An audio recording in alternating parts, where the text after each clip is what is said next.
This is Mike Roth. Welcome to the Open Forum in the Villages podcast. In this show, we're going to talk to leaders in the community, leaders of clubs, and interesting folks who live here in the villages to give a perspective of what's happening here in the villages and information that I think all villagers should have. We hope to add a new episode most Friday at 9 o'clock. This is Mike Roth on Open Forum in the Villages. I'm here today with Bonnie Stein. Bonnie, thanks for joining me. Thank you, Mike. Let me tell our listeners a little bit about Bonnie. Bonnie is the daughter of Holocaust survivors. Bonnie is a speaker and been involved in Holocaust education for almost 25 years. She's the daughter of two Holocaust survivors, Lily and Michael Schmidtmeyer. Bonnie has spoken at Holocaust conferences in Chicago, Detroit, Boston, Washington, D.C., North Carolina, Tampa, Los Angeles, and Las Vegas. Bonnie was the president of the board of Generations After at the Florida Holocaust Museum for 12 years. That's the museum in Tampa, isn't it, Bonnie? That's the museum in St. Petersburg, Florida. St. Petersburg. Almost Tampa. That's right. It was a very good museum. I went through it myself. Bonnie was a founding member of the international group of descendants of Holocaust survivors called Generations of Shoah International. She speaks to students and teachers and the military at MacDill Air Force Base about lessons learned from the Holocaust. Thank you again for joining us, Bonnie. Before we get started, I always like to throw a joke into the show to lighten up the mood a little bit. Bonnie, here's one that you probably know. What is the biggest gem in the world? Gosh, Mike, I'm not sure. How about a baseball diamond? Oh, my goodness. A little bit of the corny joke. Well, that happens here on the show. That was from my grandson, Evan. So, Bonnie, why don't you tell our audience briefly how you learned that your parents were Holocaust survivors? Well, the interesting thing is that most elementary school kids nowadays know more about the Holocaust than I knew, even growing up in a Holocaust family with two parents that were Holocaust survivors. And that is because in a home of Holocaust survivors, there's not a whole lot of discussion about the Holocaust. In fact, there's a lot of silence about the Holocaust. When I was 5.5 years old and I went to first grade in Miami, I remember coming home from that first day in first grade, my mother asked me, what did we do in class and what did the teacher do? And I said that the teacher asked all of us, what did we do for our summer vacation? And I said to my mom, all the other kids said that they went to see their grandparents this summer. How come I don't have any grandparents? And she said, because your grandparents were killed by the Nazis. And then she ran out of the room crying.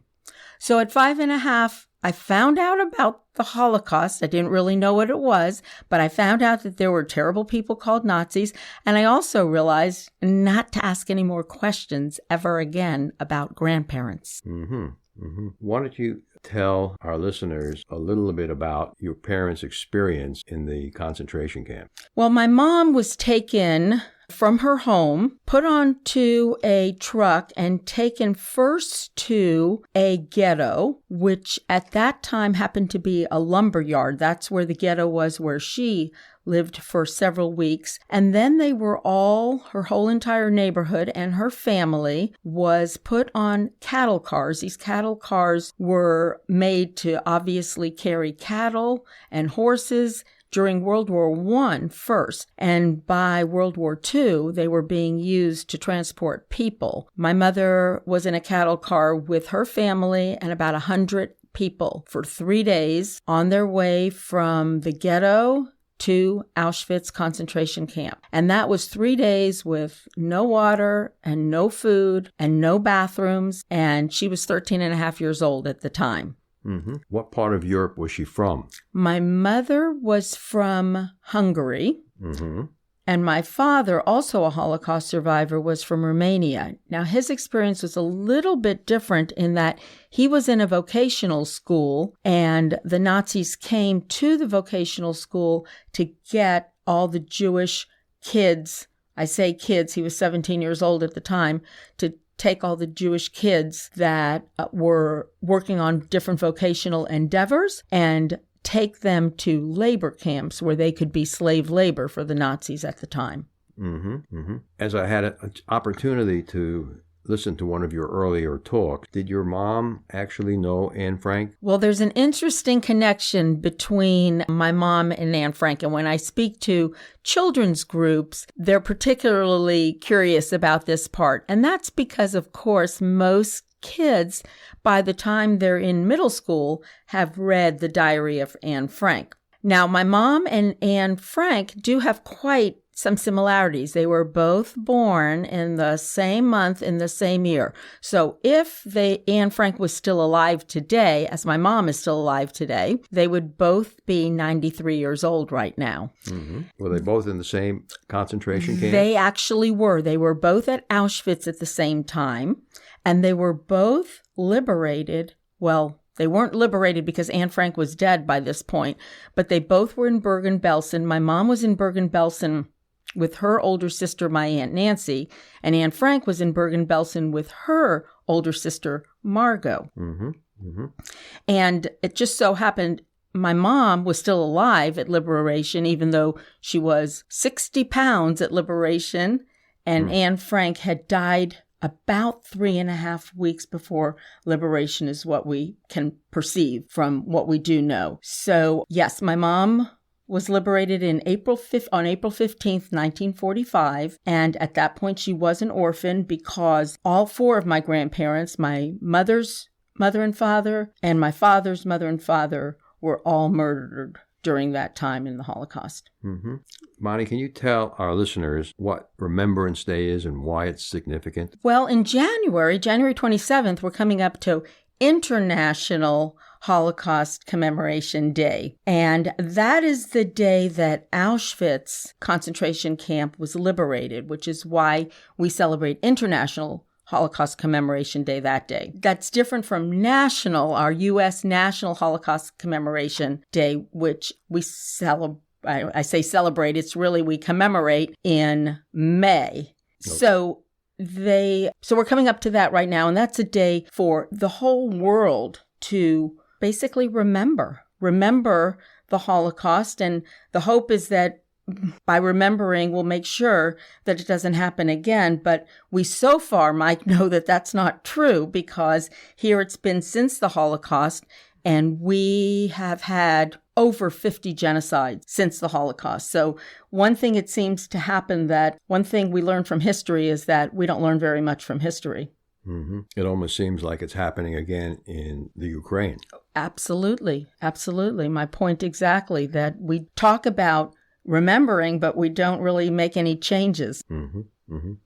In your other talks, I've heard you mention something called the ditch. Why don't you tell our listeners what that is? Well, this is kind of a Bonnie Stein thought that in life, and this can go with every single thing from the Holocaust to your average issues that we have. Everybody has problems and issues that we all have an opportunity to overcome. And I don't necessarily mean that we can overcome what happened in our past. Yet what I try to do in my life, and what I try to recommend, and when I speak to kids especially about the Holocaust, I'm suggesting that although we can't always do anything about the outer problems in life, whether they be a divorce or losing a job or getting cancer, some big challenges, or maybe having all four of your grandparents murdered, like I did. There's nothing we can do about that past. Yet, there is something we can do about using that past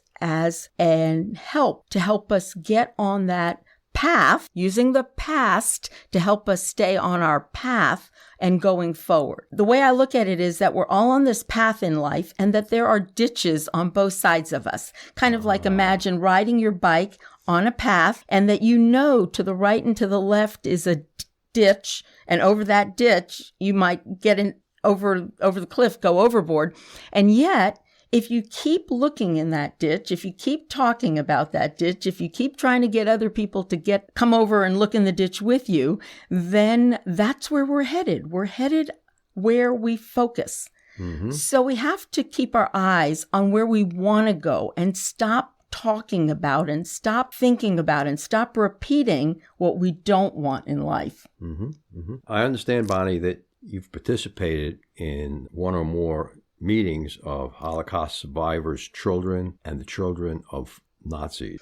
Why don't you tell us how that went? In the year 2000, I applied to be part of a group called One by One. Now, this organization, One by One, was started in Berlin, Germany in the late 1990s, and it was a group to try to bring together for dialogue children of Holocaust survivors along with the descendants of the Nazi perpetrators. Now, we would never expect people like my parents who went through the Holocaust to get together with the Nazi perpetrators and sit down and have a talk. Yet, what happens if you don't communicate with former enemies, then eventually it gets perpetuated year after year after year. It moves to the second generation and the third generation and the fourth generation. And we know that still today, that hatred continues if we don't get a handle on that hatred. Mm-hmm. So when I found out about this group called One by One, I told my mother that I was going to apply. You can imagine my parents were not very happy that their daughter was going back to Germany, the land of their torture and their starvation, mm-hmm. and where they were beaten and where their parents on both sides were murdered. So they weren't all that excited, and they did not understand why I wanted to go. Honestly, I wasn't exactly sure why I wanted to go either, other than there was something inside of me that felt I wanted to speak to these descendants of the Nazis. I wanted to hear from them. I wanted to hear their story. I just felt something inside of me was being called. Mm-hmm. And how do we stop all of this anger and hatred going on and this anti-Semitism? That's a big question. And if I had that answer to that big question, wow. Bonnie Stein for president. Yeah, or something. I would say that it starts with us, each one as an individual. You know, when you ask people what's wrong with society or what's wrong with their situation, most people are very quick to blame and complain about somebody else. They'll tell you what, he needs to do, or she needs to do, or my neighbor needs to do for my life to get better, or my spouse needs to do, or if my kids only did this, my life would be better, or if our government could change. And really, Mike, I believe that it's easy to want change, but it's not easy for us to realize that we are the ones that have to change. We have to change before anything can change. And what do I mean by that? I mean that our own thoughts have to be the place that we start the change. Our own words have to be where we change. Our own behavior has to change. We have to stop waiting for somebody else to do something different for our life to be better. Mm-hmm. So right now, I realize that there's still plenty of people, probably in Germany, that still would like to see the Jews dead, just like they did when my parents were there. But yet and there are plenty of children of survivors like myself that would never, ever want to go to Germany and be in the same area or land where this happened to their parents. And I can understand that. I'm not judging it. I say that I have to go there to hear what they have to say too. What was the thing that most surprised you when you went?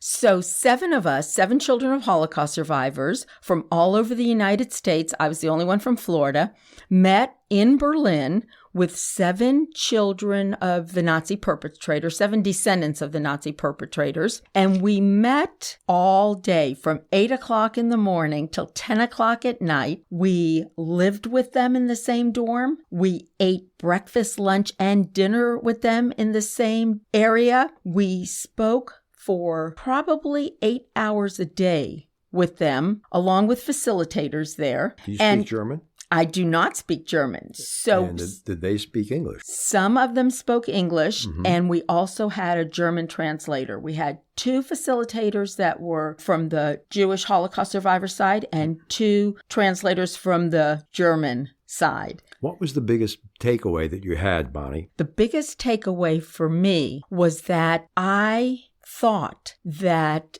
I would just be doing my story and they wanted to listen to what I had to say, but that wasn't it. I also was extremely interested in what they had to say and what their life was like. Mm-hmm.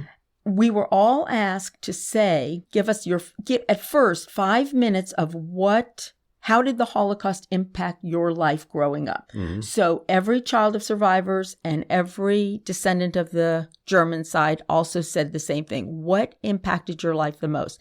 And I found myself very interested in listening to how their life was impacted. After all, it's one thing to be the victim. Mm-hmm. When you're the victim, everybody does feel sorry for you. But imagine being the perpetrator or growing up in a family of perpetrators, and imagine how you must feel about your parent as the perpetrator. So it just gave me a real different insight into how challenging their life was. I know my life was challenging growing up as a kid, and I found that their lives were also extremely challenging.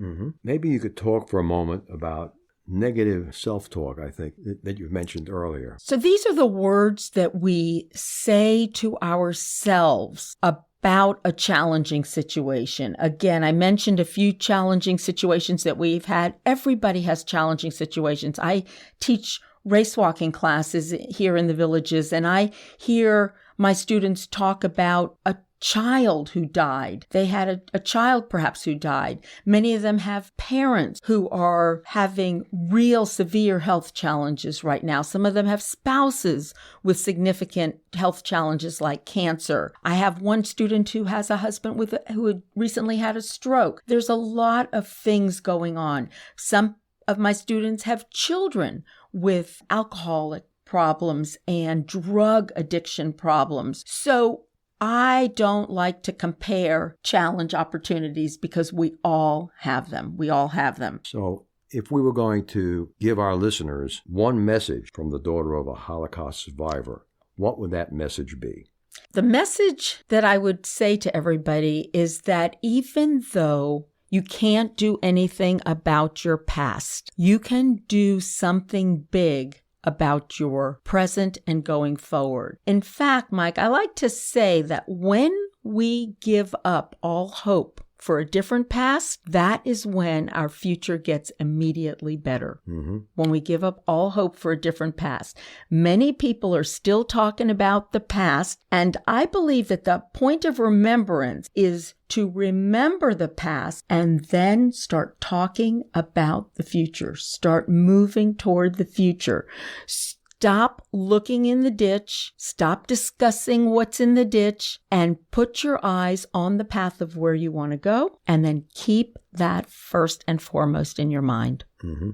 We as human beings have a tendency not to want to change. And there have been a lot of books written on that. I'll share with you one lesson I learned when I was back in Cincinnati, that the higher your ability to deal with adversity is, and the quicker you can deal with adversity, the more successful you're going to be in life. I agree 100%. From my background as an elementary school teacher, we call that coping skills. Mm-hmm. That the better your coping skills are, the easier it is going to be for you to navigate these challenges. It doesn't mean you're not going to have these challenges. You're still going to have them, yet with better coping skills. And for me, that's a coping skill, is learning how to get your eyes out of the ditch, back on the path where you want to go, not pretend that the ditch is not there, but to keep heading toward what you want, meaning you want to keep thinking about what you want. You want to keep speaking about what you want. You want to keep believing that what you want is possible. You want to keep behaving toward what you want. And no one else has to be on board. No one else has to. Life doesn't have to wait until everybody around you decides to go with you. Positive self-talk does help, and working and putting thoughts into your subconscious mind in the direction that you want to go, I found, always helps. I want to say one other thing about positive self-talk. Often people, I believe incorrectly, think that positive self-talk means Pollyanna talk, or that positive self-talk means that, oh, we're just going to put our head in the sand and ignore all the negative things. That's not positive self-talk. Positive self-talk is the philosophy in your own mind that no matter what I come in contact with, I am positive that I can handle it. And I'm going to start thinking in that direction. And I'm going to start speaking in that direction. Change and adapt. Take advantage of the opportunities that are put in front of you every day and triumph in ways that you didn't know about yesterday. You know, Mike, what's the difference between try and triumph? Actually doing. An extra umph.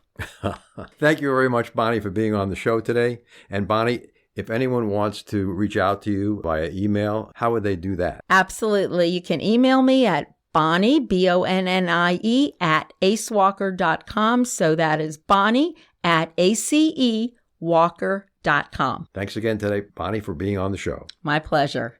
Remember, our next episode will air live Friday at 9 a.m., or should I say pre-recorded, but that's when it'll be released on our regular subscription. Bonus subscribers can get early access to episodes. Should you want to become a sponsor of the show, contact me at mikeroth@rothvoice.com. If you know someone that you think should be on the show, send me an email at mike@rothvoice.com. I want to thank everyone for listening to the show. The content of the show is copyright by Roth Voice 2022, all rights reserved.